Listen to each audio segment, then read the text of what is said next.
So something big just happened that shows that Sinwar and Hamas are absolutely finished. Now what I'm talking about is a little meeting that was announced in China. So China is going to have a little gathering that really didn't catch any headlines between the PLO and Hamas.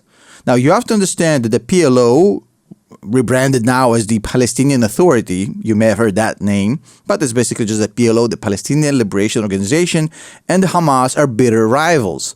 While they both want to destroy Israel, they have completely separate understanding and logic on how to do this. While Hamas wants to literally kill everybody and throw them to the ocean, the Palestinian Authority that came out of the PLO basically has an agenda for the next 50 years to do this in a very gradual way using diplomatic measures to isolate and basically make Israel irrelevant and then slowly cut pieces out of it, and maybe eventually at the end some military action when Israel is weak enough to attack. Completely different plans. You get to choose which one you want better. But the crazy part about this whole story is both the Palestinian Authority, we can call it the PLO in this video, and Hamas, as much as they hate the Israelis, they hate each other even more.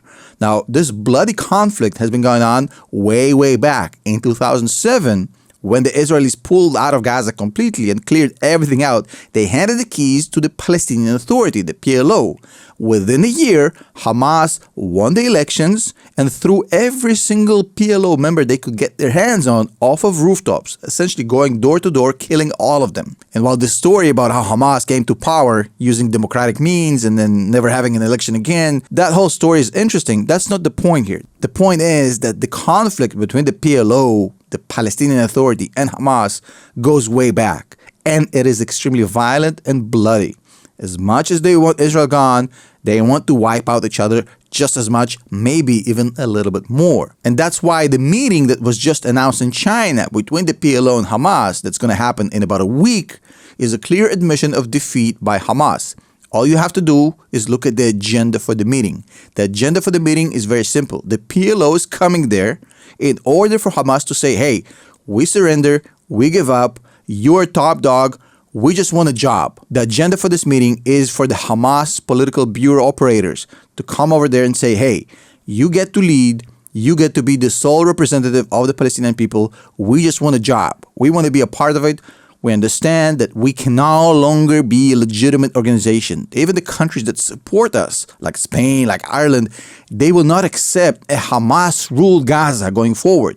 Because after October 7th, Hamas is not a legitimate leader anymore. It's not a sovereign that will get to run Gaza. It's just not possible. From a PR standpoint, even the guys who would like Hamas to stay there, it's not going to mesh well. It's not possible. Hamas has become radioactive, illegitimate.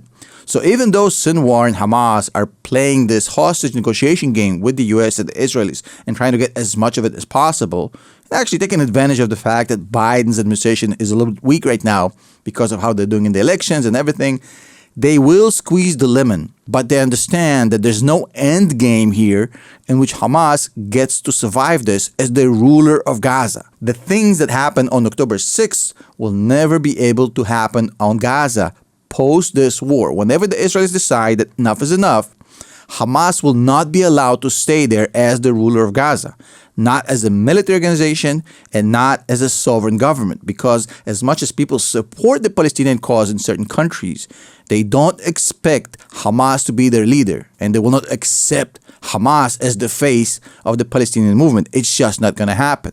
So right now, the whole setup is this. The Palestinian Authority has one problem. And that problem is that they are extremely unpopular on the Palestinian street. And there's many reasons why. They're old, incompetent, they're collaborating with the Jews, with the Israelis. They've basically lost the support of the Palestinian people back in 2007. If we actually had elections right now on the West Bank, then Hamas would win by a landslide. Actually, if we have an election right now in Gaza, Hamas wins by a landslide, despite of everything that's happened over the past 6 months. The thing is, the Palestinian Authority does not have the backing and the support of the Palestinian people. What they do have is a shred of legitimacy from the international community. As much as they are terrorists, in fact, they're the equivalent of Hamas, they've managed to play the political diplomatic game in a way that never delegitimized the Palestinian Authority. so they are credible enough to get the keys to Gaza from the international community. Now, the Israelis, rightfully so, are not going to be huge fans of that because the PA and Hamas have a common goal, which is to destroy Israel. So for the Israelis, that's not a great solution. But the Palestinian Authority has one thing that Hamas wants, which is international legitimacy. And Hamas has something else that the Palestinian Authority wants, which is the support of the people on the street. Essentially, this meeting in China is to basically say, hey guys, we cannot exist without each other. We don't have the political support. You guys don't have the international community support. Let's do this way. Let's rebrand everything under the Palestinian Authority umbrella.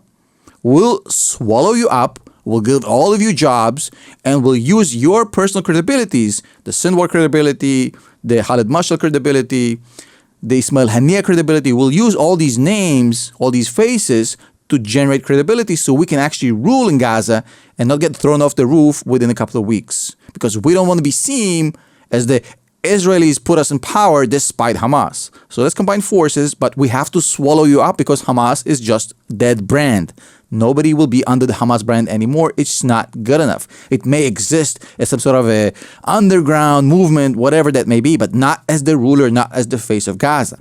By doing so, the PLO, the Palestinian Authority, hopes to slowly phase out any existing power Hamas has, because Hamas, without weapons, without power, under the PLO, under the guise of this whole unification, essentially will be demolished. And that meeting is essentially the end of the political dominance and career of Sinwar, Mashal, and Ismail Haniyeh, as they will get absorbed into the Palestinian Authority mechanism.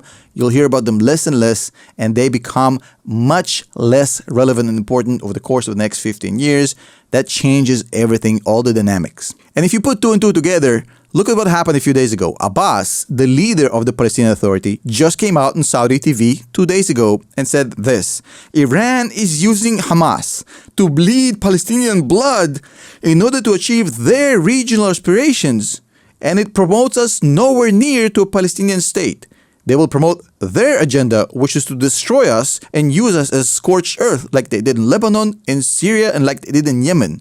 I don't want us to be Yemen, Lebanon, or Syria. I want us to have a country. And Iran's plan will get us nowhere near this. And while Iran would love to have a proxy here, my agenda, Abbas, is to have a Palestinian state. And what Iran essentially is doing is use Hamas to bleed us, to bleed the Palestinian people, to promote their little endgame and not ours. So what he's doing essentially by attacking Iran and Hamas is a few things. Number one, he's distancing himself. Is prepping himself for the possibility that he may get the keys to Gaza. He doesn't want to be anywhere near these guys. They're radioactive. And is essentially using the sentiment on the street to weaken Hamas so they can swallow them up, like I explained a second ago.